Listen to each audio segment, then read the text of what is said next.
कि बिन सत्संग विवेक न होई, बिन सत्संग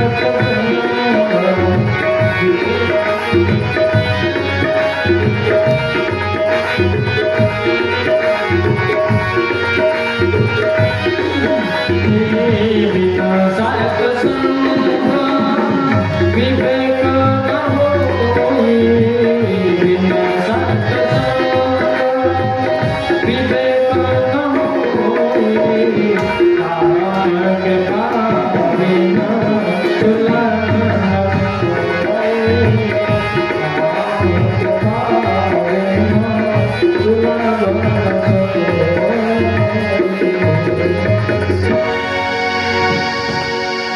सत्संग यानी सत्य का संग करने से हमें बुद्धि प्रदान होती है और एक गुरु ही है जो हमें सच्चे मार्ग पर चला सकता है। और बताया गया श्रीमद् भागवत महापुराण के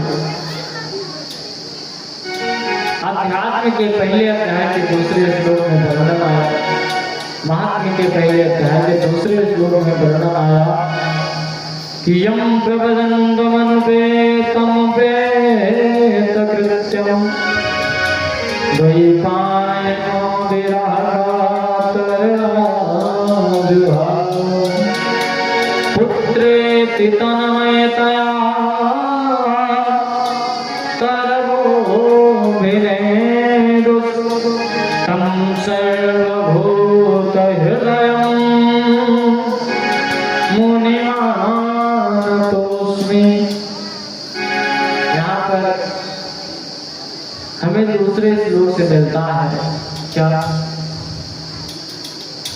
यहाँ पर कहते हैं दूसरा श्लोक कहता है कि जिस समय सुखदेव जी महाराज का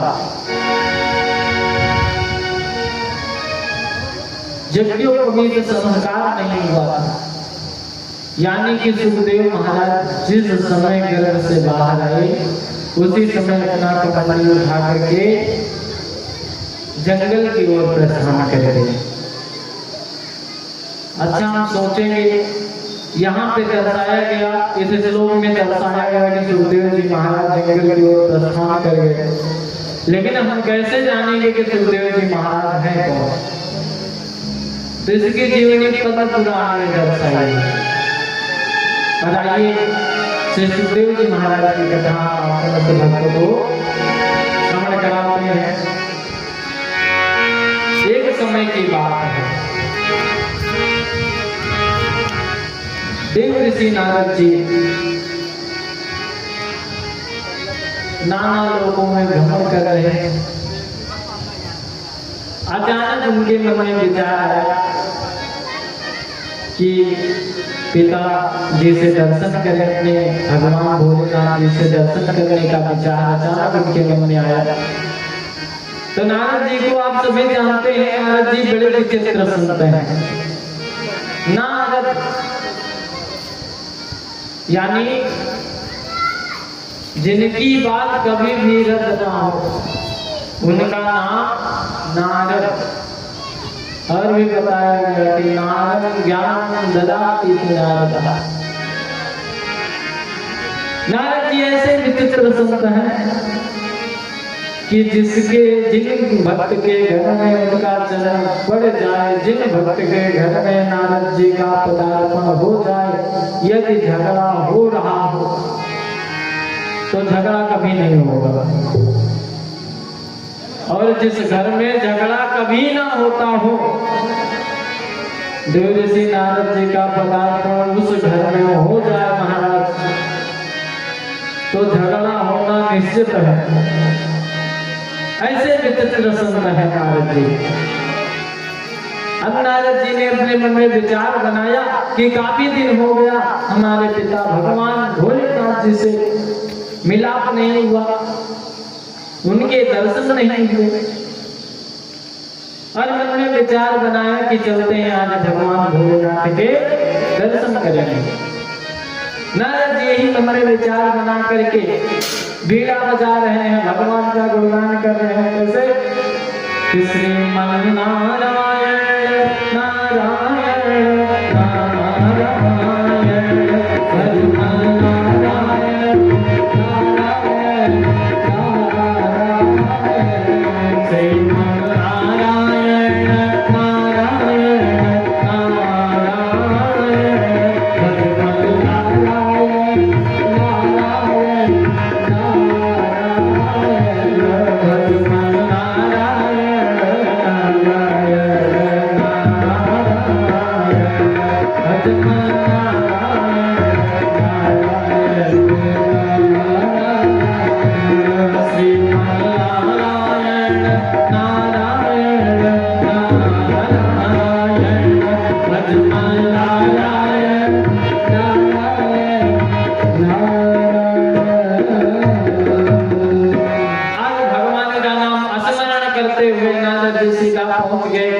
और जब कैलाश पर्वत पर नारद जी पहुंचते हैं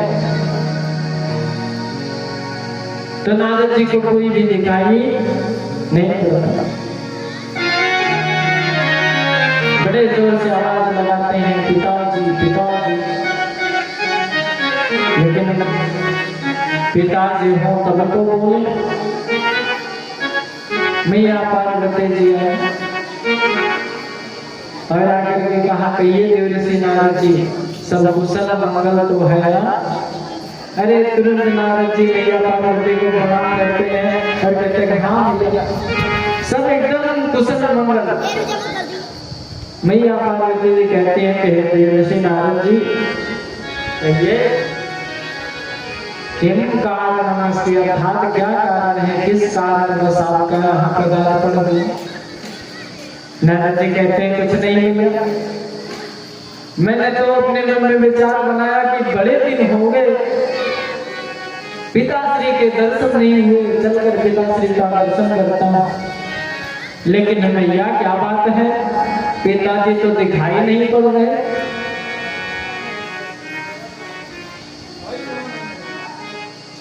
मैया पार्वती जी कहती है कि देवर्षि नारद जी आपके पिताजी कहीं गए हैं। अब नारद जी को मौका मिलना शुरू हो गया। नारद जी कहे कि कहाँ गए हैं मैया, और पिताजी कहीं गए हैं तो आपसे बता करके क्यों नहीं गए? क्या आपसे स्नेह नहीं करते, क्या आपसे प्रेम नहीं करते क्या? मैया पार्वती जी कहते हैं कि नहीं देवर्षि नारद जी ऐसी कोई बात नहीं है। भगवान भोलेनाथ हमसे इतना प्रेम करते हैं ना कि एक भक्त होता है जो गुरु से गुरु मंत्र लेता है, वो किसी दूसरे को नहीं बताता कि बता देता, नहीं बताता। ठीक उसी प्रकार लेकिन मैया पार्वती जी यहाँ पर कहती है कि देवर्षि नारद जी आपके पिताजी तो ऐसे हैं कि उन्होंने अपना गुरु मंत्र भी हमको बता दिया। तो आप देवर्षि नारद जी कहते हैं कि मैया कुछ भी हो जाए, आपको कुछ भी बता दिए हो, लेकिन हम नहीं मानते कि आपको मानते हैं भगवान। कहें अगर आपको पिताश्री मानते होते, आपको आपसे पिताश्री प्रेम करते होते तो आपको बता कर जाते। तो मैया पार्वती जी कहती हैं कि नहीं देवर्षि नारद जी ऐसी कोई बात नहीं। देवर्षि नारद जी कहते हैं अच्छा ठीक है, लेकिन मैया मैं एक बात पूछना चाहता हूँ, मुझे आप इस बात को बताइए। मैया जी ने कहा कहिए। देवर्षि नारद जी कहते हैं कि मैया जी हमें एक बात बताइए, जो भूत भगवान भोलेनाथ अपने गले में मुंड की माला धारण करते हैं, कभी इसके बारे में आपको बताया? मैया पार्वती जी ने कहा मुझे तो इसके बारे में नहीं बताया, और फिर भी नहीं बताया तो क्या हुआ, इससे मुझको कोई लेना देना भी नहीं।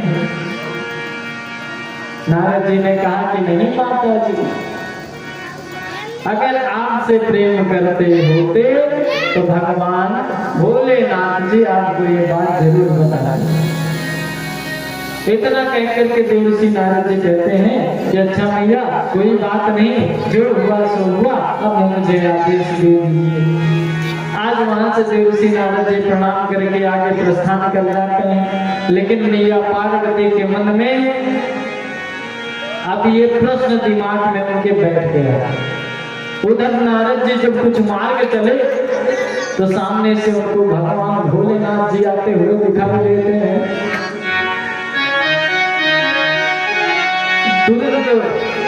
नारद जी जैसे भगवान भोलेनाथ जी को देखते हैं, पिताजी से दंडवत प्रणाम करते हैं प्रणाम करते हैं तो शंकर भगवान तुरंत पहुंच चुकते हैं कि कहिए देवर्षि नारद जी आपका पदार्पण किस लिए हुआ।